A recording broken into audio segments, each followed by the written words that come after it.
दोस्तों, आज की कहानी है बहू पत्नियों को अपनी सातों को पोटली बनाकर संदूक में डाल देना चाहिए। दोस्तों, कहानी शुरू करने से पहले अगर हमारे चैनल को सब्सक्राइब नहीं किया हो तो कर लीजिए ताकि आपके पास पहुंचे हर नया वीडियो। सुनिए ना जी, देखिए ना, बच्चे बड़े हो रहे और घर बहुत छोटा पड़ रहा। मैं क्या कर रही थी कि क्यों ना इसे बेच कर एक बड़ा घर खरीद ले। खुशी खुशी मासी अपने पति राजेश को कहती है, तुम्हारा दिमाग खराब हो गया है क्या मासी? बेटे बेटे तुम्हें सिर्फ ख्वाब बोलने आते बस। अरे पैसे पेड़ में फड़ते हैं क्या जो तोड़ लाऊं और तुम्हारी सातों को पूरा कर दूं? पैसे कमाने में खून पसीना एक करना पड़ता, तब जाकर 2 वक्त की रोटी जुटा पाते। और तुम हो कि हर दिन तुम्हारे नए नए ख्वाब जाग जाते, कभी बड़े घर का सपना तो कभी कपड़े तो कभी रसोई की नई नई चीजें खरीदने की साथ जागृत हो जाती। अरे इतने ही शौकीन चीजों का तो जरा कमा करके तो दिखाओ, तब समझ आएगा कि पैसा कमाना और बैठे बैठे ख्वाब बुनने में कितना अंतर होता है। खींचते हुए राजेश जवाब देता, वैसे इस घर में क्या बुराई है? अरे सर पर सत्य ये काफी नहीं है जो बड़े घर की जिद करती रहती हो। आज के बाद मैं फिर इस मुद्दे पर कोई बहस करना पसंद नहीं कर समझ लो करूँगा। ये बात कान खोलकर अच्छी तरह सुन लो और समझ लो, मुझे जब इस घर से कोई दिक्कत नहीं है तो फिर तुम्हें किस बात की दिक्कत? मांसी खाने के लिए 3 वक्त का खाना मिलता, सोने के लिए 4 पाई है और क्या सही है, जीवन से जिंदगी जीने के लिए इतना ही जरूरी है, फिर भी तुम बेवजह जिद करती रहती हो। राजेश की कड़वी बातें सुनकर मानसी के आंखों के कोर गीले हो जाते हो। वो कहना तो चाह रही थी, अपने मन की बात पर खुद को रोक लिया और उठकर रसोई में आकर बैठ जाती और अपनी बेबस जिंदगी पर रो पड़ती है।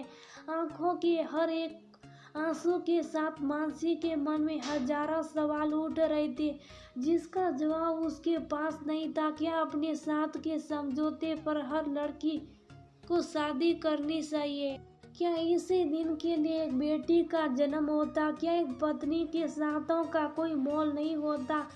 जितना मिल गया बस उसी के साथ समझौता करके पूरी जिंदगी गुजार देना ही एक औरत की नियति होती है। जब जब मैंने किसी भी चीज की साथ रखी उसे हर बार बेवजह बताकर राजेश ने ठुकरा दिया। क्या पति की छोटी से छोटी साथ पत्नी के लिए बड़ी हो जाती और पत्नी की छोटी सी छोटी साथ इतनी बड़ी हो जाती है कि उसे पूरा करना पति के बस में नहीं होता? क्यों होता है ऐसा? इसलिए कि हम अपने पति पर निर्भर हो जाते।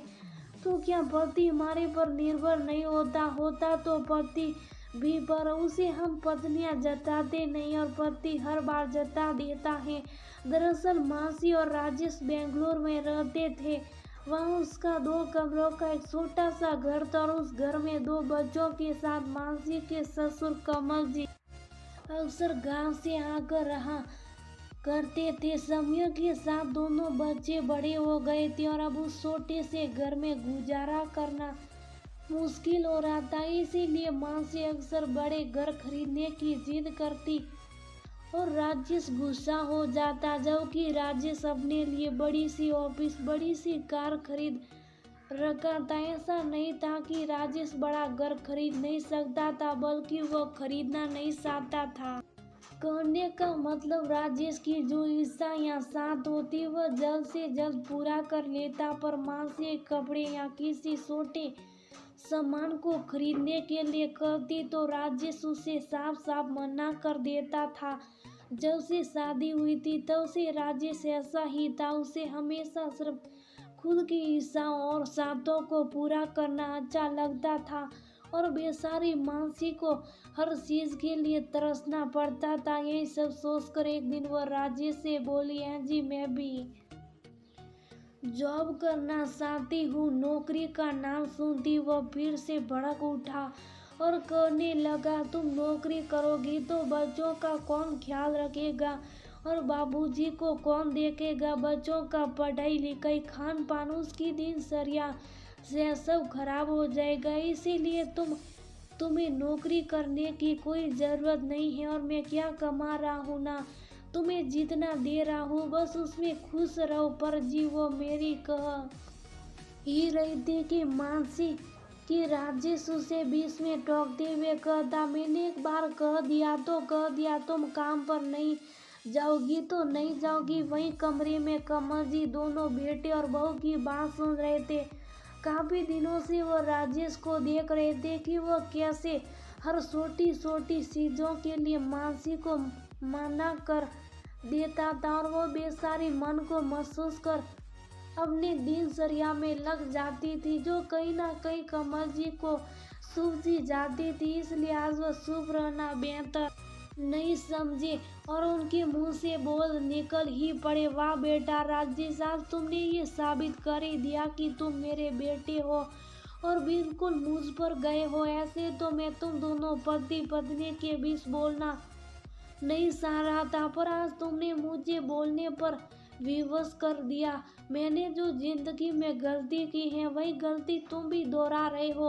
और हाँ बेटा, बहू कौन सा गलत कर रही है। जब तुम उसकी इच्छाओं को पूरा कर नहीं सकते तो उसे अपने लिए कमाने दो। और नौकरी करेगी तो कम से कम अपनी छोटी छोटी सातों को पूरा करने के लिए तुम पर निर्भर तो नहीं रहना पड़ेगा ना उसे। पर बाबूजी, पत्नियों को अपनी सातों को पोटली बनाकर संदूक में डाल देना चाहिए। अगर हम दर्द ऐसे ही पत्नियों की बात पर चलते रहे तो ये औरतें हमें कंगाल बना देगी। इनकी सांसें कभी खत्म नहीं होती बाबूजी। इसीलिए मैं तो चाहता हूँ आप मानसी की बातों को अनसुना कर दे। और आपने कौन सी गलती कर दी बाबूजी जो ऐसा करे। आपने तो हर किसी की ज़रूरतों को पूरा किया और मैं भी वही कर रहा हूँ। बस यही तो फर्क है बेटा, ज़रूरत और साथ में हम जिंदगी में उतना ही करना चाहते हैं जितनी हमें ज़रूरत है। हम ये भूल जाते हैं कि ज़रूरत से सिर्फ जिंदगी गुजरती है, पर साथों से हम जिंदगी को खुलकर जीते पर पल को महसूस करते हैं। और ये सब होता है घर की गृह लक्ष्मी की खुशियों के साथ, उनकी छोटी छोटी खुशियाँ साथों को पूरा करके जो आज तक मैं तुम्हारी माँ को ना दे सका। मैं भी बिल्कुल तुम्हारी तरह अपनी पत्नी की साथों उनकी इच्छाओं का कभी मान नहीं रखा। तुम्हारी माँ जिंदगी भर हर छोटी छोटी चीज के लिए तरसती रही और मैं कभी उसे पूरा नहीं कर पाया। और एक दिन तुम्हारी माँ इन्हीं अधूरी ख्वाहिशों की लंबी सी लिस्ट लेकर इस दुनिया से चल बसे। मैं तो कहता हूँ अभी भी समय खुद को सुधार लो बेटा, वरना एक दिन तुम भी मेरी तरफ पछताओगे। आप सही करे बाबूजी, मैंने हमेशा सिर्फ अपने बारे में सोचा, पर अब मैं अपनी पत्नी की भावनाओं को उसकी इच्छाओं का ख्याल रखूंगा। मैं आज ही रियल एस्टेट वाले से बात करता हूँ और एक बड़ा घर बुक करता हूँ और इस घर में हर चीज मानसी के अनुसार ही लगाऊंगा। ये वादा करता हुआ आपसे। वादा मुझसे नहीं बहू से करो बेटा, क्योंकि घर की लक्ष्मी खुश रहती है तभी घर में बरकत होती है। मुझे माफ कर दो मानसी, मैं बचपन से थोड़ा स्वार्थी हूँ, पर मैं वादा करता हूँ कि तुम्हें आज के बाद किसी भी चीज़ के लिए तरसना नहीं पड़ेगा।